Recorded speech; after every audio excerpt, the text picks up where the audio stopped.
এই পুটার ইউনিয়নবাসীকে আমি উত্তপ্ত আহ্বান জানাতে চাই যে কে কে প্রস্তুত আছেন চাঁদাবাজি করবে তাদেরকে আমরা ডান্ডা মেরে ঠান্ডা করে দেবো। আল্লাহ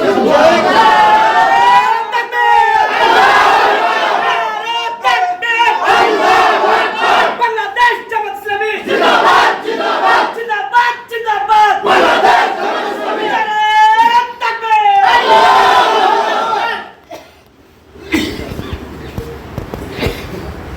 সম্মানিত ভাইরা, চুপ করে বসে থাকলে চলবে না। চুপ ওখানে অনেক থেকেছি, কথা বলেন ঠিক কিনা? অনেক চুপ থেকেছি আমরা, অনেক ধৈর্য ধারণ করেছি, কিন্তু ধৈর্যের ভাত ভেঙে আমাদের গেছে। আমরা জুলাইয়ের অভ্যুত্থানে রক্ত দিয়েছি, আগায় আমরা 5ই আগস্টে ফ্যাসিস্ট মুক্ত করেছি, আবু সাইদ বীর মুক্ত, এবং এই জুলাই অভ্যুত্থানের মাস্টার মাইন্ড ছিল বাংলাদেশ জামাত ইসলামী, ইসলামী ছাত্র শিবির। আমরা কোনো ক্রেডিট দিতে চাই নাই। আমরা শুধুমাত্র বাংলার জমিনে একটা মতো শান্তিপূর্ণ একটা সমাজ গঠন করার জন্য আমরা কোনো ক্রেডিট দিতে চাই নাই। আপনারা কই ছিলেন সেদিন? আজকে চাঁদাবাজ করে আপনারা এরকম সমাজটাকে বিশৃঙ্খলা কেন আপনারা ডিবেট করতে চান? আপনি রাজনীতি করেন, কিন্তু সমাজে আপনারা শান্তিপূর্ণ কিছু দেন, আপনি ছেলে মেয়েদেরকে নিরাপত্তা দেন, এই সমাজের সবাইকে কি করেন, সবাইকে আপনি কি করেন, সমাজে আপনারা ভালো থাকে একটা শান্তিপূর্ণ একটা সমাজের মাধ্যমে আপনারা নির্বাচিত হয়ে আপনার রাষ্ট্র পরিচালনা করেন, আমাদের কোনো সমস্যা নাই। কিন্তু অন্যায়ভাবে চাঁদাবাজি করা যাবে না, দুর্নীতি করা যাবে না। আমাদের মা বোনদেরকে আপনারা রাষ্ট্র ক্ষমতা চালান, আমাদের কোনো সমস্যা নাই, না আমাদের মা বোনদের নিরাপত্তা দিতে হবে সমাজে। আপনারা চালান রাষ্ট্র, কোনো সমস্যা নেই তো আমাদের।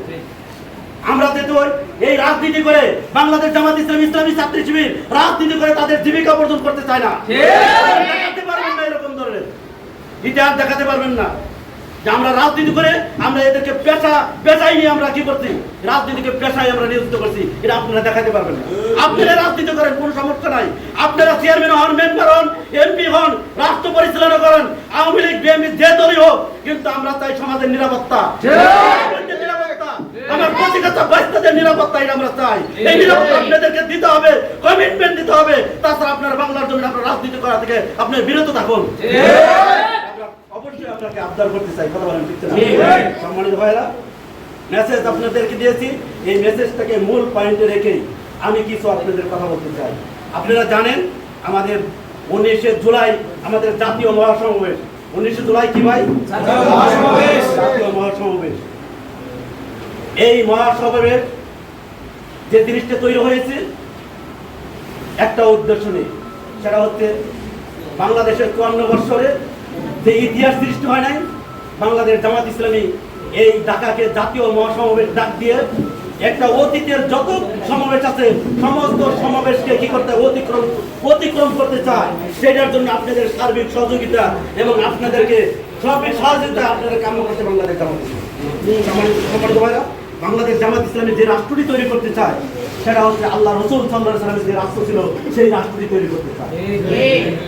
আলা রাব্বিকা লা ইউমিনুনা হাত্তা ইউহাক্কিমুকা ফীমা শাজারা বাইনাকুম সুম্মা লা ইয়াজিদু ফী আনফুসিহিম হারাজান ওয়া লা ইউসাল্লিমু তাসলিমা।